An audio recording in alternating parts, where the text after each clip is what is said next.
5, 4, 3, 2, 1, 0.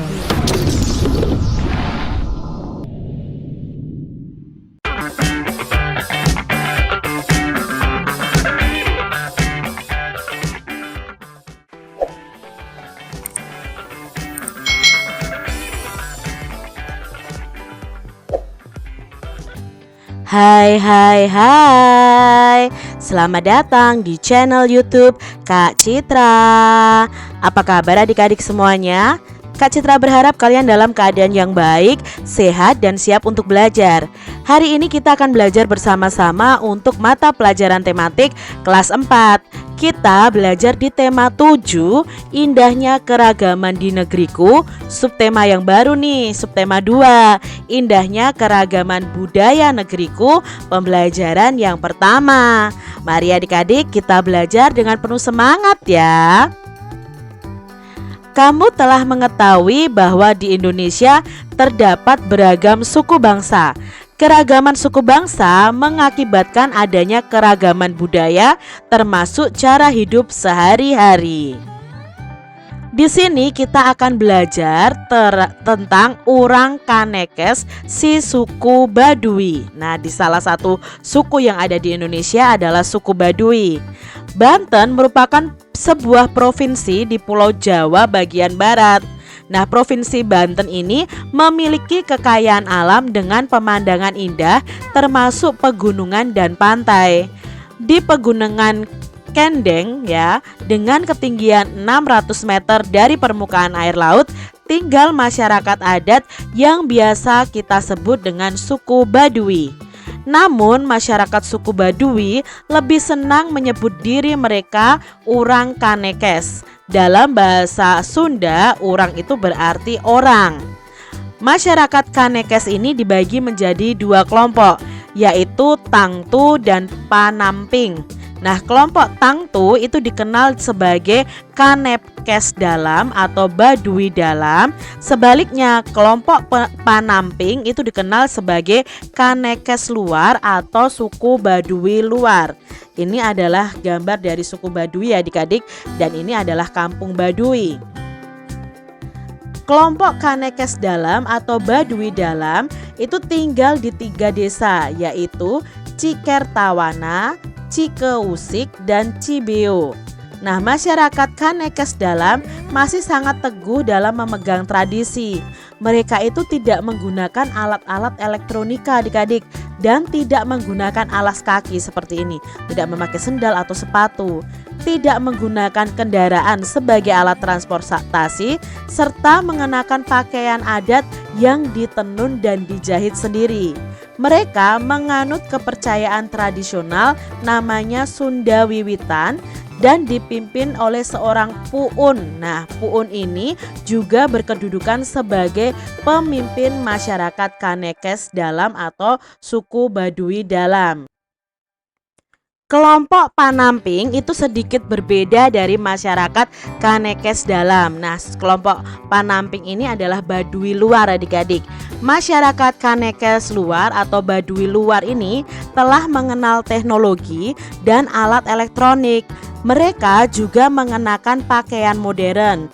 Namun masyarakat Baduy luar masih bisa dikenali dari ciri khas mereka, yaitu mengenakan ikat kepala berwarna hitam.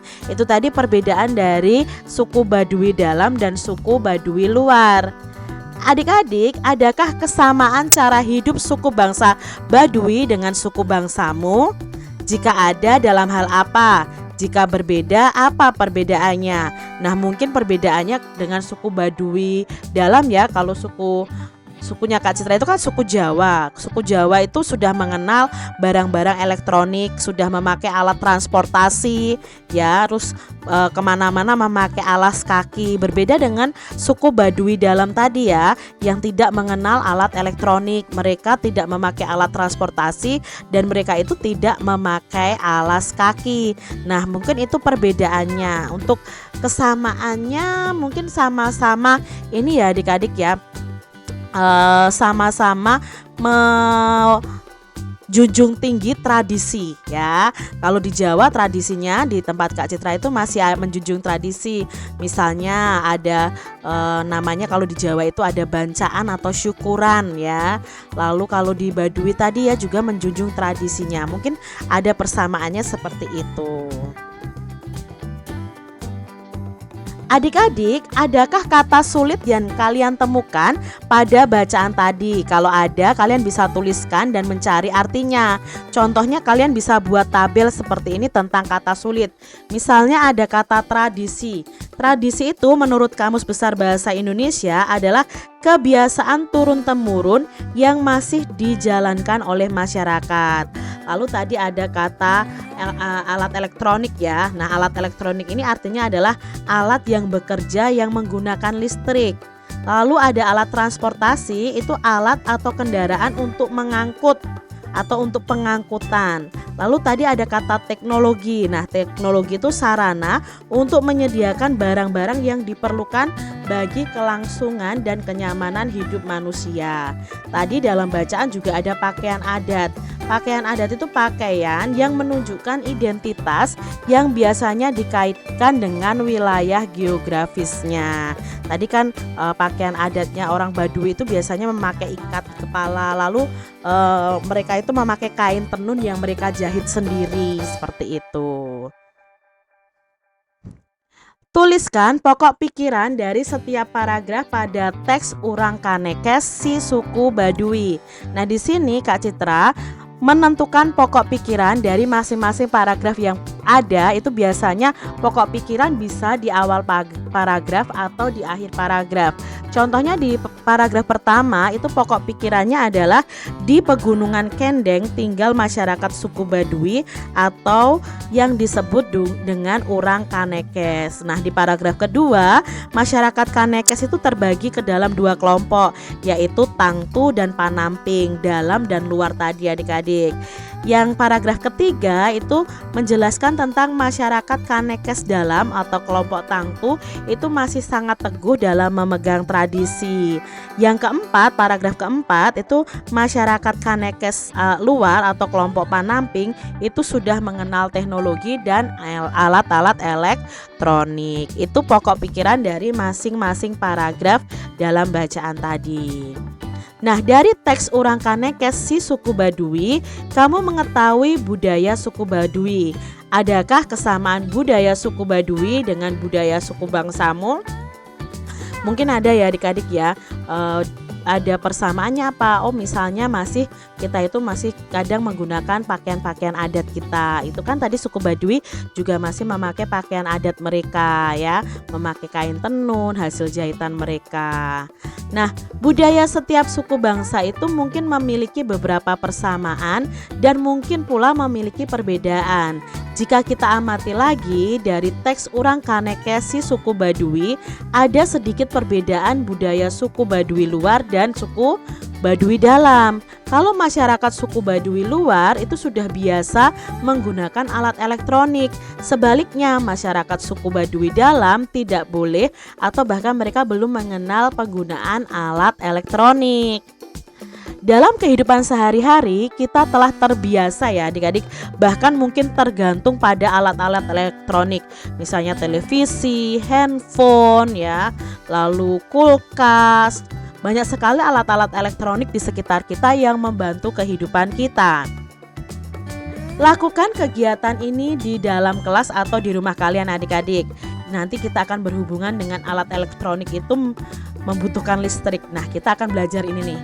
Tutuplah pintu dan jendela ruang kelas serta gorden yang ada. Jadi tutup pintu dan jendela di rumah kalian atau di ruang kelas serta gordennya. Nyalakan lampu di kelas dengan menekan saklarnya.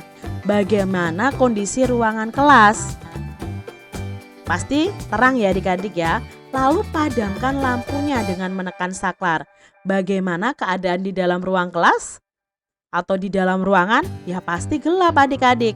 Nah, dari percobaan ini hasil pengamatannya ketika lampu dinyalakan ruangan akan menjadi terang sehingga dapat belajar dengan baik.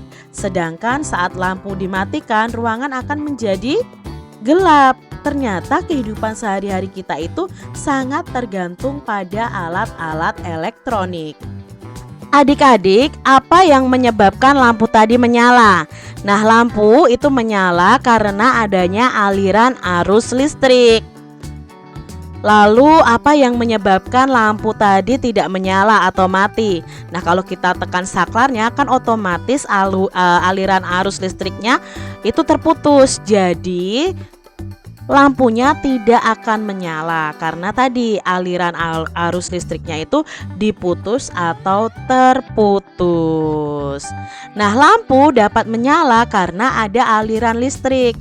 Arus listrik itu mengalir dari kutub positif menuju ke kutub negatif. Saat arus listrik itu mengalir melewati lampu, maka lampu itu akan menyala, adik-adik. Adik-adik, di sini kalian juga akan melakukan percobaan lagi. Siapkan penggaris plastik dan potongan-potongan kertas. Nah, lakukan kegiatan ini bersama temanmu boleh ya. Siapkan penggaris dari plastik, potonglah kertas-kertas kecil, lalu letakkan pada permukaan meja. Dekatkan penggaris plastik pada potongan-potongan kertas. Apa yang terjadi? Ya, tidak akan terjadi apa-apa, adik-adik. Tapi ketika nanti kalian menggosok-gosokkan penggaris pada rambut kering, lalu mendekatkan penggaris pada potongan kertas, apa yang terjadi? Inilah yang terjadi. Adik-adik, kalau tadi kita tidak menggosokkan penggarisnya ke rambut kita yang kering, yang terjadi ya tidak akan menempel. Mengapa kok bisa begitu ya adik-adik? Kok kertas-kertas ya yang didekatkan dengan penggaris yang sudah digosok-gosokkan di rambut kering bisa menempel atau bisa tertarik? Nah, kita akan pelajari adik-adik. Di sini setiap benda itu netral mempunyai dua muatan, yaitu muatan positif atau yang disebut dengan proton dan muatan negatif atau yang disebut dengan elektron dalam jumlah yang sama. Saat penggaris digosok-gosokkan pada rambut kering, maka elektron itu muatan negatif dari rambut kita akan berpindah ke penggaris. Akibatnya penggaris ini akan memiliki kelebihan elektron dan menjadi bermuatan negatif. Nah, ketika penggaris plastik ini bermuatan negatif didekatkan pada potongan-potongan kertas, muatan negatif pada kertas itu menjauhi penggaris.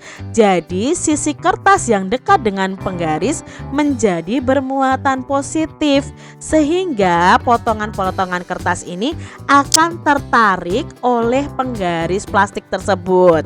Nah, tarik-menarik antara muatan pada penggaris listrik dan potongan kertas ini merupakan salah satu bentuk gaya listrik.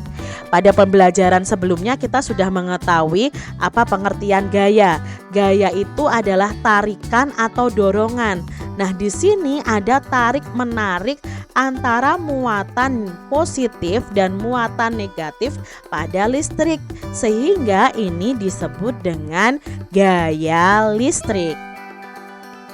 Adik-adik, kita akan belajar listrik statis dan listrik dinamis. Jadi listrik itu dibagi menjadi dua, ada listrik statis, ada listrik dinamis. Apa itu listrik statis dan listrik dinamis? Yuk kita cari tahu bersama-sama. Muatan listrik yang terkandung pada penggaris plastik setelah digosok pada rambut kering tidak mengalir, sehingga disebut listrik diam atau listrik statis. Jadi listrik statis itu listrik yang diam. Nah, gaya listrik statis pada penggaris plastik itu hanya berlangsung sementara. Jadi listrik statis itu kebanyakan berlangsungnya hanya sementara saja adik-adik. Selama potongan kertas menempel pada penggaris plastik, terjadi perpindahan muatan listrik.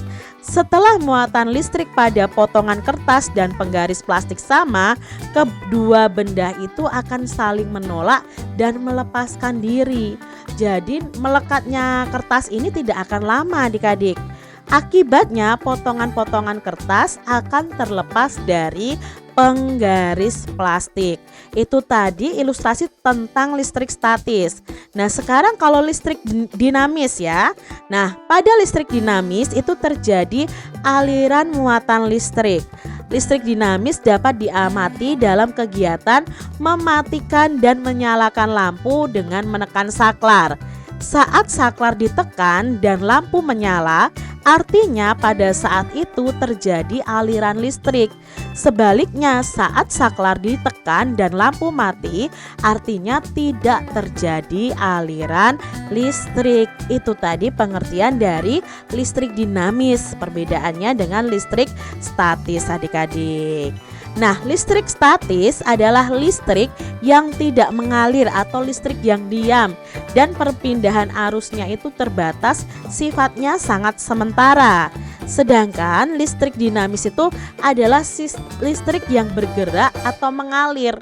Ya, ketika diputus ya akan berhenti, ketika disambungkan ya akan mengalir. Itu listrik dinamis.